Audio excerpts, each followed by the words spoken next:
And then, you know, actually for the past couple of years, I have not been dating. I really kind of went into my own little world. It was really actually an embarrassing situation, my last long-term relationship.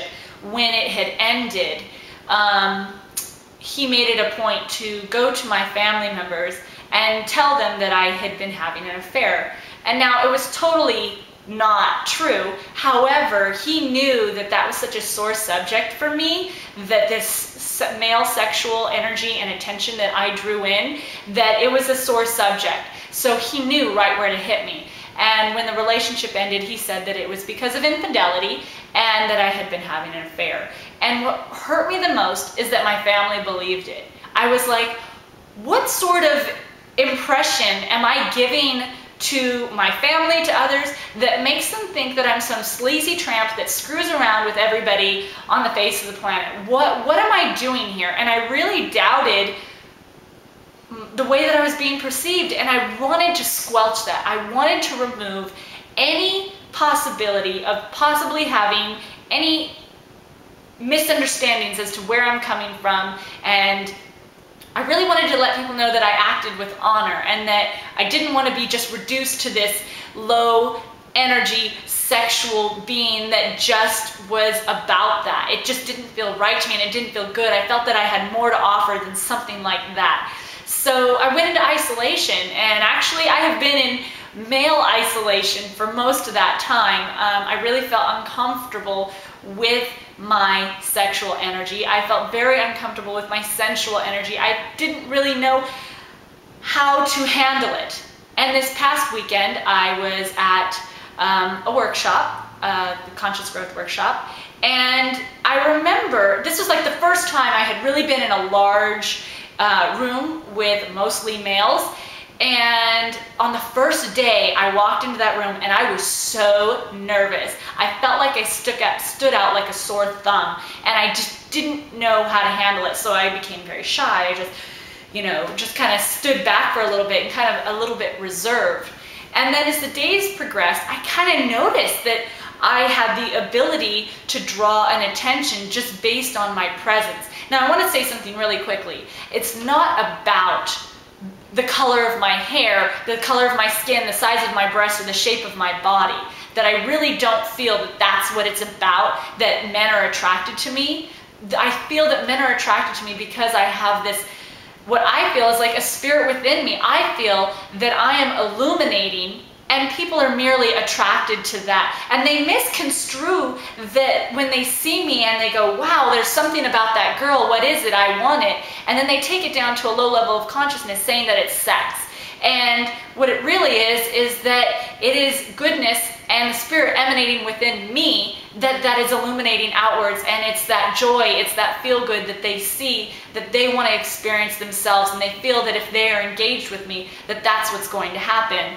And that's what I really feel. So it's not about like, oh, it's because I look like this. You know, there is a component that definitely draws the attraction, which is where it comes down to the importance of taking care of yourself and honoring your physical body, and celebrating the gifts that you've been given as a beautiful woman, and not feeling that you're doing anybody any bit of good by feeling shame for that, and feeling that you need to cover that up in order to protect yourself, or to, maybe you're afraid that there's this stereotype that attractive women are sleazy. Or there's a stereotype that attractive women are they're not intelligent, that attractive women don't have anything to really offer and to contribute. They're just reduced to a sex object. And that's a really crappy place to feel that that is all that you have, or that that's what people just sum you up as. And it's the ability, or what I am learning is the ability to embrace it. I went to a psychic, gosh, it had to have been about a year ago. And I walked in and she says to me, the very first thing she says is, your aura is red. And I said, okay, well, what does that mean? And she says, well, that basically means that your passion, that your fire, that your sexuality. And I stopped her and I said, okay, I understand that. How do I change that? I said, because all of my life interactions have been based on that. I feel that I'm not treated the same, that when I have business transactions that I want to pursue, that the sexual energy from the man comes out and he makes an advance towards me, and I feel that I need to terminate the interaction. And I feel very uncomfortable, and I feel uncomfortable that it keeps coming up. So how can I be treated like a real person and not feel like a sex object? And she goes, honey, you can't change that. I mean, maybe if you walked around this world and just became the most depressed person on the face of the planet, things would change, but it's just you. And I remember calling a good friend of mine up, and I was crying to him and saying, I hate this. I hate that I just went to a psychic and she told me that my aura was red, and she told me that it was sex and passion and sensuality and fire, and I don't want that. And he starts to laugh, and like, this is the most hilarious thing to him. And I said, no, I'm serious. I really want to turn this around because I want to be treated as a person, not just looked at as a piece of ass. And, you know, he's like, Lori, honey, do you not understand what a gift that is? He says, how many people have an important message that they wish to share and they wish to shine. However, they are not capable of attracting the attention that someone like you carries. And I was like, okay, that makes a little bit of sense, but it sounds a little arrogant at the same time. Like, oh yeah, who am I to have that? But I have to really to be able to separate the difference between physical beauty, because I believe that there are some absolutely gorgeous, gorgeous, physically gorgeous women that the light is down low. Their spirit, their confidence, their energy, their passion is toned down. And they're not as attractive. They're reserved, they're inhibited, they are feeling just uncomfortable in where they are at. And then there's the difference where you can see a woman who may be a few pounds overweight, who may have some features that are not socially beautiful, and there is just a light, a luminosity about her, a playfulness, a confidence within her, that she can just be her and let go and celebrate her beauty, her feminism, or her spirit and the celebration for life, and she is just in the zone. And it isn't because she's so perfect on the outside, but she has a luminosity within her that just vibrates and just shines outward, and you just feel like you just can't get enough of that person.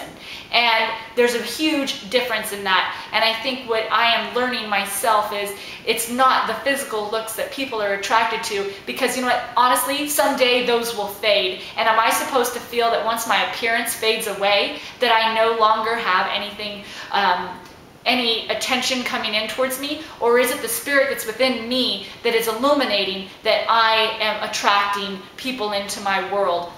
That the attraction is far deeper than the skin, and it's such an empowering place to feel. I have to tell you that, because there is no age. I could be 60 years old, and as long as I have this passion, this vigor, this understanding and celebration of the skin that I'm in, that this human experience that I have, and this connection to spirit and feminine energy, I just feel is absolutely fantastic, and it is not going to disappear based on my weight gain, based on wrinkles, based on you cut my hair off or not. It has nothing to do with that.